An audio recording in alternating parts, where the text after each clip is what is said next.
तो हम बात करेंगे ह्यूमिडिटी की, जिसमें हम बात करेंगे सॉलिड, लिक्विड और गैस की।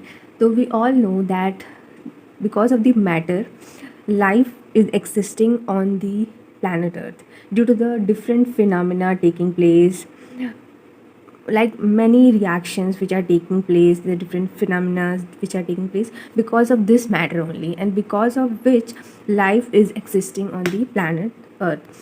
How ice is getting converted to water, water gets converted to water vapor, which leads to like precipitation, and how water gets back converted to ice, na?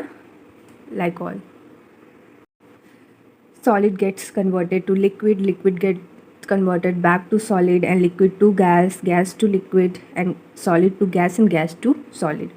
सो जब भी हम हीट प्रोवाइड करते हैं, ज़्यादा heat provide करते हैं, तो हमारा जो आइस है it gets converted to water, and अगर हम वाटर को ज़्यादा हीट प्रोवाइड कर दें तो वो form gets converted to water vapor.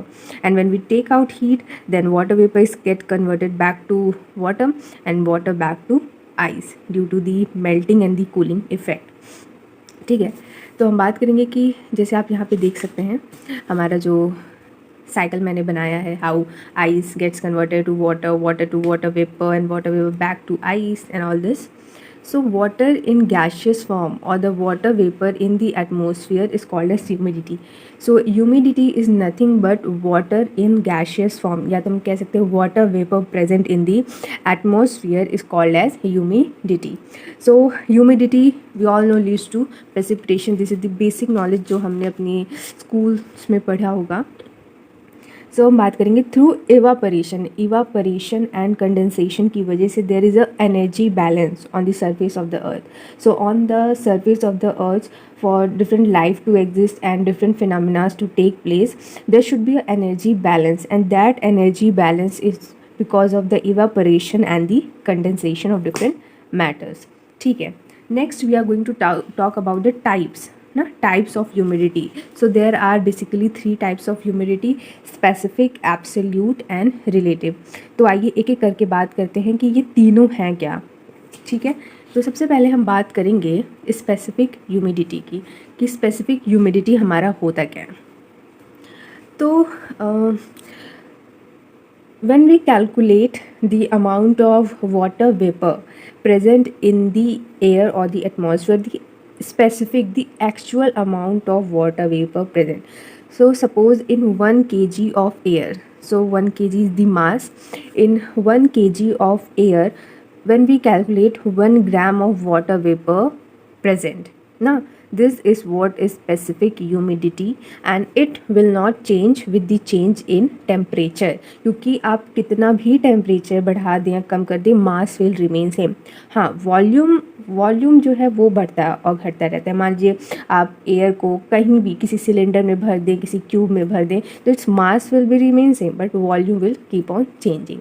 ठीक है, अब हम बात करेंगे कि एब्सोल्यूट ह्यूमिडिटी की. What is absolute humidity? So in a meter cube of volume, ठीक है, volume, when we calculate 1 gram of water vapor present, so 1 meter cube volume of air, we calculate 1 gram of water present. This is what is absolute humidity. ठीक है, and it will change. अभी मैंने बताया कि volume जो है वो change होगा with the change in temperature, but mass will remain same. तो अगर हम इसका डेफिनीशन अगर हम पढ़ते हैं तो इसका डेफिनीशन ये हो जाएगा कि सबसे पहले बात करेंगे specific humidity. It is the ratio of weight of water vapour. ठीक है, it is the ratio of weight of water vapour in grams to the weight of air in kg, expressed as grams per kg of air. It indicates the actual amount of moisture present in the air. Next हम बात करेंगे absolute humidity की. इसका definition अगर हमको definition form में देखना चाहें तो it is the ratio of weight of water vapour in grams to the volume of air in metre cube, expressed as grams per metre cube of air. So it increases with the contraction of air and decreases with expansion. So हमारा जो absolute humidity है, it increases with the contraction of air and it decreases with expansion. Next and the last we'll talk about the relative humidity. So what is relative humidity? It is nothing but the relative capacity of air to hold moisture ना, relative capacity of air to hold moisture. मैं आपको ये बता दूं कि जो first to है specific और absolute humidity, they are not widely used for general purpose. We use relative humidity. जो आप जो भी देखते हैं हमने वेदर ब्रॉडकास्ट वगैरह में, वहाँ पे हम रिलेटिव ह्यूमिडिटी का ही इस्तेमाल करते हैं, जो परसेंटेज के फॉर्म में हम जो देखते हैं. So that is nothing but the relative humidity and it is the relative capacity of air to hold moisture. ठीक है. सो यहाँ पे मैं बताती हूँ आपको. In 1000 metre cube volume of air, suppose इसकी जो कैपेसिटी है वो 100. इसकी जो मैक्सिमम कैपेसिटी है ना to hold water vapour moisture is 100 gram, but the actual water vapour present in the atmosphere is 50 gram. ठीक है.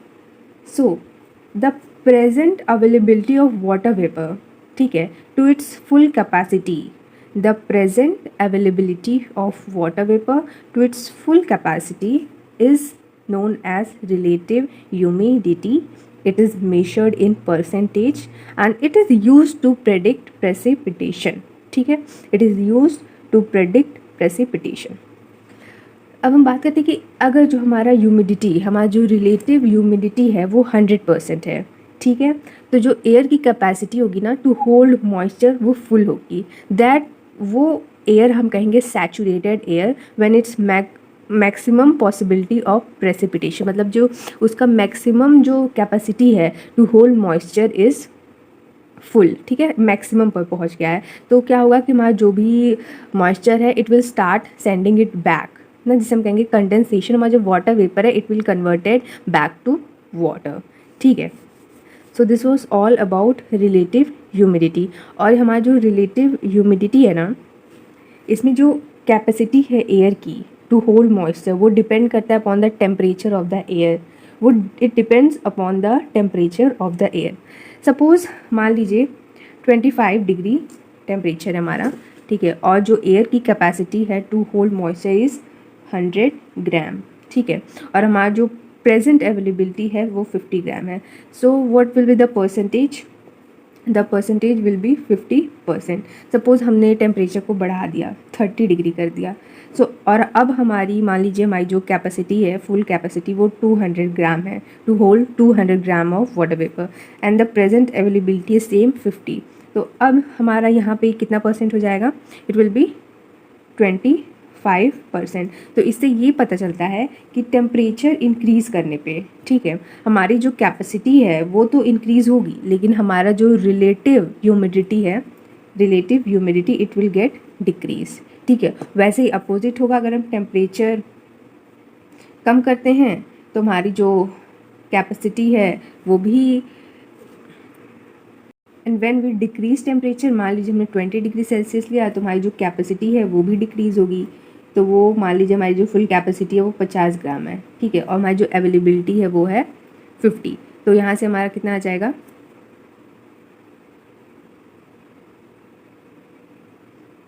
100%. तो इसका मतलब हमारी जो रिलेटिव ह्यूमिडिटी है वो इंक्रीज़ कर जाएगी. मतलब on decreasing temperature capacity decreases and relative humidity it increases. ठीक है.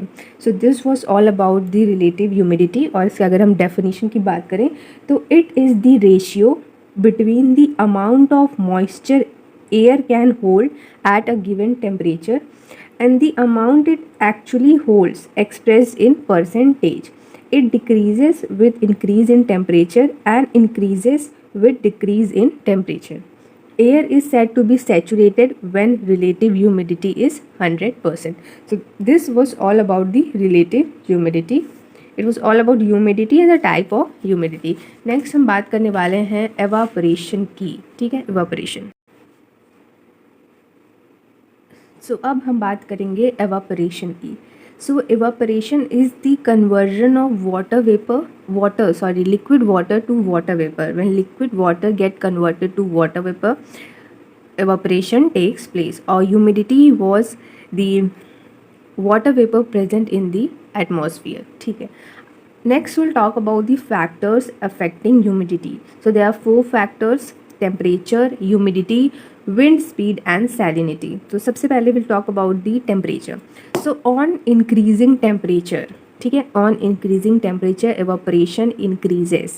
ठीक है, आप वाटर को जितना ज़्यादा हीट प्रोवाइड करेंगे it will get converted to water vapour. So increasing temperature evaporation increases. On increasing humidity evaporation decreases. So अभी हमने बात किया था कि एयर की कुछ जो कैपेसिटी होती है when it reaches to maximum ना, that is the saturated air, तो it start sending back the moisture back. ठीक है, जिसकी वजह से हमारा जो इवापरेशन है वो कम हो जाएगा. Next is the wind speed. So wind speed हमारा जितना ज़्यादा होगा इवापरेशन विल बी मोर, क्योंकि विंड स्पीड जो है ना, जो भी हमारा सस्पेंडेड जो भी हमारा मॉइस्चर है एटमॉस्फेयर में, तो विंड स्पीड क्या करेगा, उसको ब्लो करेगा. ठीक है, उसको ब्लो करेगा जिसकी वजह से हमारा जो एवापरेशन है वो इंक्रीज़ कर जाएगा and it will blow and take it to the next level. अब हम बात करेंगे सैलिनिटी की. So on increasing salinity evaporation decreases. तो हम देखते हैं कि सैलिनिटी होता क्या है. सो इन सैलिनिटी जो हमारा फ्रेश वाटर होता है ना, fresh water can undergo higher rate of evaporation than saline water. Saline water के कंपैरिजन हमारा जो फ्रेश वाटर होता है it undergo higher rate of evaporation, उसमें इवापरेशन ज़्यादा होता है. ठीक है, there is one term which is known as vapour pressure of water. ठीक है, vapour pressure of water which should be higher. The vapour pressure of water should be higher and the water particle should be more active. ठीक है, should be ready to go evaporation. Vapor pressure will be lower in saline water. So vapor pressure जो है हमारा वो कम होता है saline water में as comparison to fresh water. So this was all about the evaporation. Next हम बात करेंगे distribution of evaporation की. क्या होता है कि जो हमारा अब हम बात करेंगे डिस्ट्रीब्यूशन ऑफ इवापोरेशन की. So in the equatorial region, ठीक है, the rate of evaporation is lower, या हम कह सकते हैं moderate than the subtropical region. क्योंकि हमारा जो इक्वेटोरियल रीजन है ना, वहाँ पे जो ह्यूमिडिटी लेवल है वो हायर होता है और हमारे जो क्लाउड कवर्स होते हैं ना वो भी ज़्यादा होते हैं एज़ कंपेरिजन टू सब ट्रॉपिकल रीजन. और हमारे सब ट्रॉपिकल रीजन में जो हमारा रेट है इवापोरेशन का वो हाईएस्ट होता है due to the dry condition. ठीक है, जो हमारे ड्राई विंड्स होते हैं ना, ड्राई कंडीशन जहाँ पे होता है वहाँ पे आपका मॉइस्चर कंटेंट, वहाँ पे ह्यूमिडिटी की पॉसिबिलिटी ज़्यादा होती है.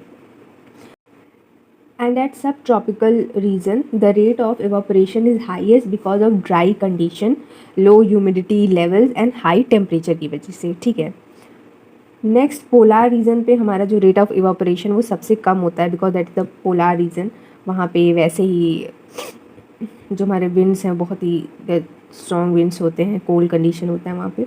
ठीक है, ऑल्सो हम बात करेंगे कि हमारा जो इवापोरेशन है ना, it is greater over the ocean than lands. मतलब कॉन्टिनेंट्स के कंपैरिजन ओशंस पे जो इवापोरेशन है वो ग्रेटर होता है क्योंकि at oceans there are strong winds ना, there is a cold condition, dry winds blow करती हैं वहाँ पे, तो वहाँ पे जो इवापोरेशन के चांसेस हैं वो ज़्यादा होते हैं. और वहीं पे ऐसा reason where cold and warm ocean current meets ना, there also the rate of evaporation is higher. तो cold and warm ocean currents क्या हैं, they are the huge stream of waters within the ocean, huge stream of water within the ocean. तो हमारा जो cold ocean current है it carry dry condition with it, मतलब वहाँ पे dry condition होता है. हमारा जो वार्म ओशन करेंट्स है, वार्म जो हमारा स्ट्रीम है, it carry a better temperature, वहाँ पे टेम्परेचर ठीक ठाक होता है. तो because of which there is a higher rate of evaporation. ठीक है, so next we are going to talk about condensation. So it is the reversal of evaporation. Evaporation में क्या होता है, liquid water gets converted to water vapour and in condensation water vapour gets converted back to liquid. So and the temperature at which condensation take place, the temperature at which condensation takes place is called dew point. उसको हम dew point कहते हैं. ठीक ठीक है। और जो हमारा ड्यू पॉइंट है ना, it varies with moisture content in the atmosphere, वो वेरी करता है कि कितना मॉइस्चर कंटेंट हमारे एटमॉस्फेयर में है। हाइयर द मॉइस्चर कंटेंट, जितना ज़्यादा मॉइस्चर कंटेंट होगा higher the due point, and lower the moisture content lower will be the due point. And if the condensation process it happens below 0 degree Celsius, अगर वो 0 degree Celsius से कम होता है तो जो ड्यू पॉइंट है is called the frost point, उसको हम फ्रोज पॉइंट कहते हैं अगर वो 0 डिग्री सेल्सियस से कम पे होता है तो, ठीक है। अब हम बात करेंगे डिफरेंट फॉर्म्स ऑफ कंडेंसेशन। तो उसमें जो है हम सबसे पहली जो बात करेंगे वो करेंगे ड्यू की, DEW ड्यू। तो इसके लिए जो सुटेबल कंडीशंस हैं हमारे ड्यू के लिए वो, so we are talking about dew. क्या होता है, विंटर के टाइम में जो हमारे नाइट्स होती हैं ना वो लॉन्गर होती हैं, तो हमारा जो लैंड्स है, सरफेस जो है हमारा अब सरफेस अर्थ का, इट लूजेस हीट ना, वो हीट लूज़ करता है नाइट टाइम में, वहाँ पे टेम्परेचर जो है वो ड्रॉप होता है, जिसकी वजह से जो एयर अबव होता है ना, air above the surface, its temperature also decreases, and the air is holding some humidity, ठीक है, सम मॉइस्चर। मतलब ह्यूमिडिटी इतना भी ज़्यादा नहीं है कि वो प्रेसिपिटेशन को फॉर्म कर सके, उसके लिए तो क्लाउड फॉर्मेशन और सब की ज़रूरत पड़ेगी, लेकिन यहाँ पे इतना ह्यूमिडिटी है कि हाँ that is a moisture content present. The air reach its saturated state, ठीक है, due to the drop in the temperature, and the water vapour it gets वो ना इस सरफेस पे it get deposited on the surface. तो ये आपको winters के समय देखने को मिलेगा, the water vapour deposited on the surface. Second इसका जो कंडीशन है ड्यू फॉर्मेशन का वो है क्लियर क्लाउडलेस स्काई। वो इसलिए क्योंकि मान लीजिए अगर यहाँ पे क्लाउड्स हैं, ठीक है, अगर यहाँ पे क्लाउड्स हैं तो जो सरफेस नाइट में जो हीट रिलीज़ करेगा, ठीक है, it will release the heat, cloud will reflect back the heat ना, जिसकी वजह से जो टेम्परेचर यहाँ पे ड्रॉप करना चाहिए इट विल इंक्रीज, ठीक है। So clear cloudless sky should be there. Third condition है द काम एयर कंडीशन, क्योंकि अगर स्पीडी विंड होगा तो it will blow away the moisture content, so because of that calm air should be there. यहाँ पे मैंने लिखा भी है कि windy air will wash away the humidity present, ठीक है। सो तो dew is nothing but the moisture deposited in the form of droplets on the land surface, ठीक है। नेक्स्ट हमारा जो फॉर्म है कंडेंसेशन का वो है Frost, FROST Frost.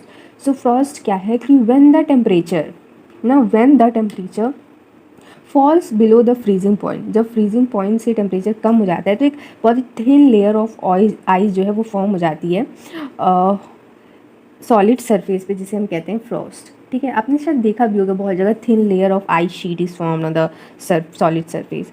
Next is the rhyme, RIME rhyme. So it is the deposition of needle-like white opaque ice crystals ना on the surfaces having temperature below 0 degree Celsius. तो वहाँ पे आइस क्रिस्टल्स फॉर्म हो जाते हैं कि needle like white opaque ice crystals.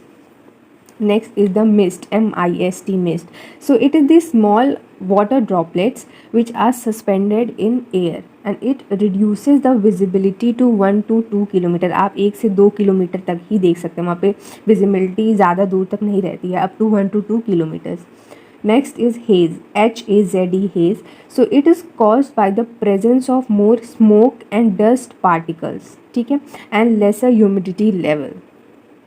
And in this the visibility is up to 2 kilometre. अब up to 2 kilometre ही दे सकते हैं, उससे ज़्यादा आप देख नहीं पाएंगे। Next is the fog condition, जो हम जनरली विंटर्स में हमें देखने को मिलता है। So it is similar to a cloud near to the ground level with visibility less than 1 kilometre. इसमें विजिबिलिटी और कम हो जाती है। And fog is produce near to the surface when the temperature of air drops suddenly, ठीक है। And the ideal best condition for the fog is the temperature inversion, ठीक है। So when is fog form? So fog is formed near to the surface when the temperature of air drop suddenly. और temperature कब drop होगा suddenly? When will the temperature of air drop suddenly? When there will be temperature inversion. So जहाँ पे temperature inversion होगा वहाँ पे जो हमारा सरफेस पे वहाँ पे हमारा जो टेम्परेचर है इट विल ड्रॉप सडनली, मतलब lower temperature near to the surface it temperature inversion, वहाँ पे टेम्परेचर इन्वर्जन का कंडीशन होगा।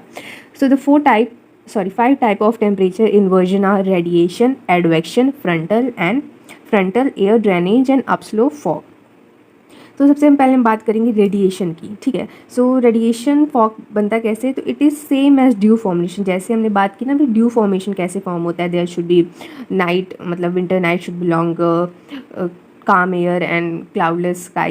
So ये condition, this condition is similar for radiation fog to be formed, ठीक है। next is the advection. So in advection the warm air passes over the cold surface. जब हमारा warm air pass करता है over the cold surface तो there advection fog is formed. next is the frontal.